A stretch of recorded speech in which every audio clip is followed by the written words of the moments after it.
Hello, Merry Christmas sa ating lahat dyan at binabati ko kayo ng maligayang Pasko. Ako nga pala si Kelvin Nuamis, I am the President of Redpill NCR Chapter. Ah, Isang pagpupugay sa lahat ng mga Redpill dyan sa Pilipinas, maging sa buong mundo. Alam ko na tayo ay laging nakapokus sa ating mga goals.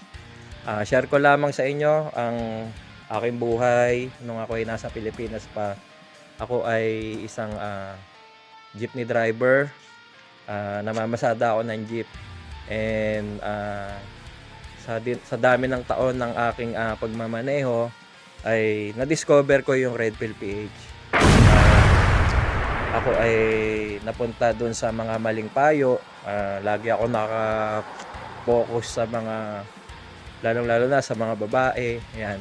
At sa lahat ng mga pagsisimp, yan, yung mga focus ko dati, yung pag-check ng mga kung ano-ano sa mga babae, ganyan.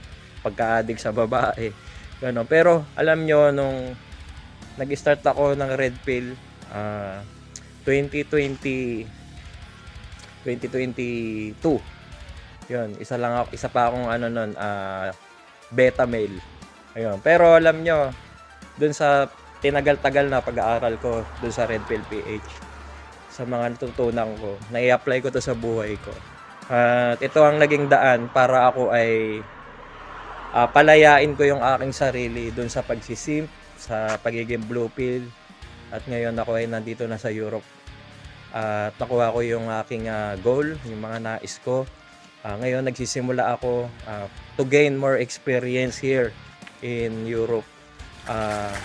Sa aking mga kapatid dyan sa Pilipinas na nagbabaka sakali na kayo ay maging isang successful, huwag kayong titigil.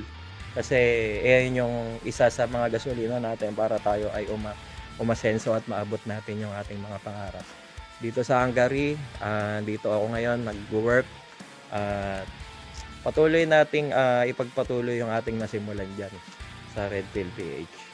Ayan, binabati ko si Coach Brutal Bert at sa buong kasangga natin sa Red Pill Army Battalions. Binabati ko kayo ng maligayang Pasko. Marami pong salamat.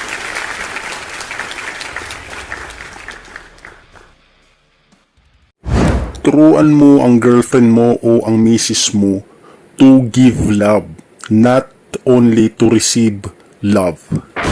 Okay? Remember, ang relationship po, ang marriage po, hindi yan female privilege. Inuulit ko po, kayong mga kalalakihan na mga tanga, hindi po yan female privilege. Alright? Yan po ay hindi pribilehiyo. Yan po ay isang commitment at obligation sa iyong partner. Right? Hindi po yan easy access para sa mga babae nang madali ang pag-angat ng buhay at pagginhawa ng buhay. Right? Huwag po kayong maniniwala sa inimbento ng kultura natin, ages old na kultura natin, na kailangan mong provider ang babae. Hindi na po yan applicable sa modernong panahon, lalo may mga trabaho na sila. Kung yan pa rin ang susundin mong old na kultura, na chivalry, nakakatakot po ang society natin. Bakit po? Hindi nyo ba po ba napapansin? Ang mga babae po, hindi na po sila nag-iisip ng logical. Wala na sa kaayusan yung kanilang mindset. Ginagamit na po nila ang mga kalalakihan para sa madali ang instant cash, instant needs, instant na pagginhawa sa buhay at pagkamit ng mga bahay, sasakyan, luho. Right? Hindi po ba kayo nababahala rito? Well, kung i-rewind mo yung panahon, yes, oo. Kasi in some cases, yung mga babae talaga, inaasahan po nila yung mga lalaki na magpo-provide. That is way back, 100 years ago, alright? 80 years ago. Isa panahon po ngayon binago po nila yung kultura. So, talagang pati babae, halos majority may mga trabaho na. Ngayon ang hindi ko po magets dito, ano ang isang valid reason bakit ayaw ng babae ibaba ang pride niya at ay pag-collaborate? Hindi lang siya receive ng receive. Bakit hindi niya kayang gastusin ang pera niya para rin sa kanyang mister o boyfriend? Samantalang pareho naman silang tao. Bakit ang relationship ay dinedetermine ng kasarian at hindi ng equality? See? Sabi ko po sa inyo, hindi porki nagmamahal ka, hindi porki nasa relationship ka, nasa tamang landas ka. Yes, oo, I agree, and I strongly agree. Tama naman ang magmahal.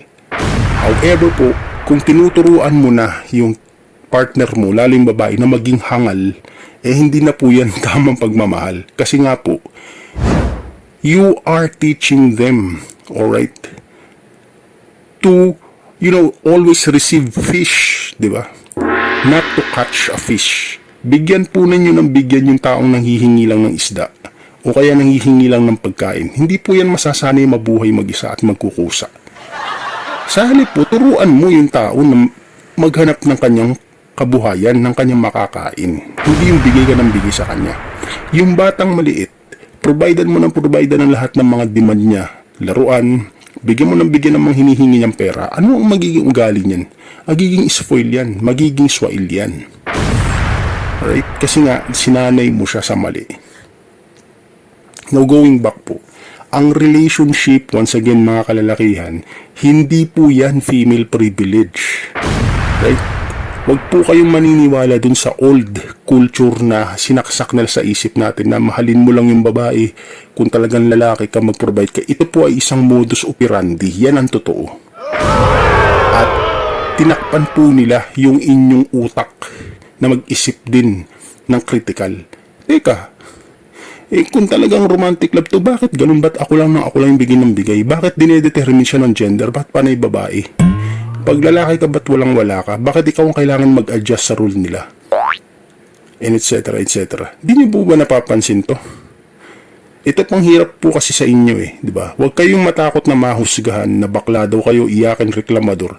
It's just ang panahon po kasi natin ay nasa gynocentric society pa. Na kung saan pinamamahalaan po ito at dinudumina ng mga lumang katuruan na sintahin at luhuran ng babae.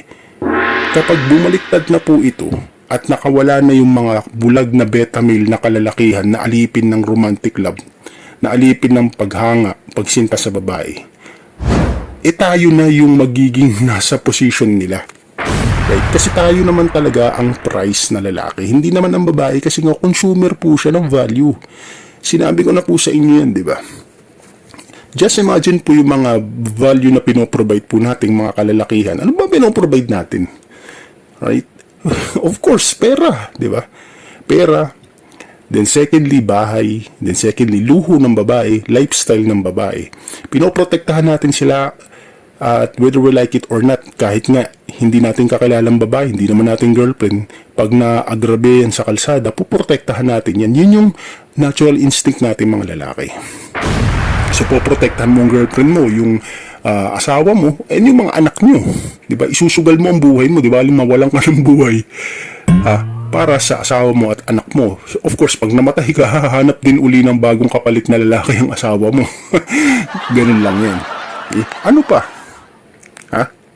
Lastly po, yung similya mo. Kasi hindi naman magdadalang tao ang babae kung walang lalaki. Hindi niya yan pwedeng ipagmalaki na nire-reverse kasi nila ang katotohanan na sinasabi nila, ba't kaya nyo bang manganak?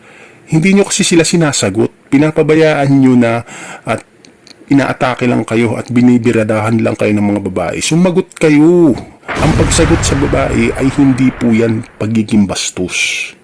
As long na wala kang sinasabing nakakainsulto o hindi mo na minumura yung tao, hindi mo sinusumpa yung tao, sumagot ka. Kaya ka may bibig at dila. Ginagamit yan para sabihin ang iyong saloobin. Sumagot ka sa babae. Huwag kang maniwala at matakot dun sa mga pinauso nilang kultura na bawal kang magreklamo sa babae.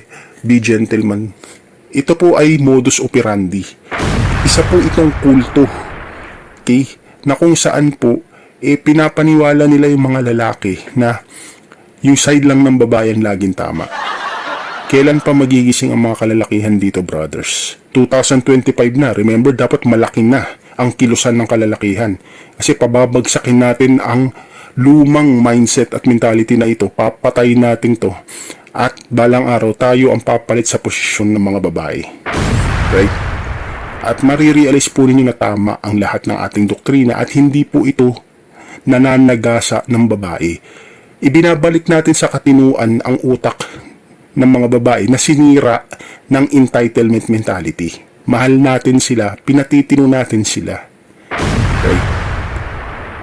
Balibalik ta rin naman ang katotohanan, brothers. Walang ibang value giver kundi lalaki. Kahit, ang mga babae, hindi po yan magkaka-boyfriend, hindi yan magkakaasawa. Kung hindi rin susugal yung mga lalaki para ma-reject, okay? Para mapahiya. Diba? Kung hindi rin mag-a-approach at mag-i-initiate ang mga lalaki, walang love life ang mga babae. Kahit sa ang angle mo tignan, sa mga lalaki lang lumileverage ng value ang mga babae, period. Hindi mo yan mababago. Right? Hindi makakasurvive ang society at ang babae kapag wala ang lalaki. Now, going back, patayin mo na yung lumang mentality po ninyo at tumulong ka, i-share mo ito, gisingin mo ang mga kalalakihan na bitawan, itakwil, isumpa ang luma na kultura at mentality pinapasunod pa rin sa atin. Hindi tayo under ng mga babae, hindi tayo pinanganak para sa mga babae. And even sa Bible, hindi ginawa ang lalaki para sa mga babae. Ginawa ang babae para sa lalaki. Right? Ito po yun, brothers and sisters. Once again, ang kasal, ang relationship, hindi po yan female privilege. Hindi po yan servantship. At optional yan. Kung ayaw mong pasukin yan, hindi po yan nakakababa ng pagkatao at pagkalalaki mo. Kaputa-putahan ng putang inang to. Okay?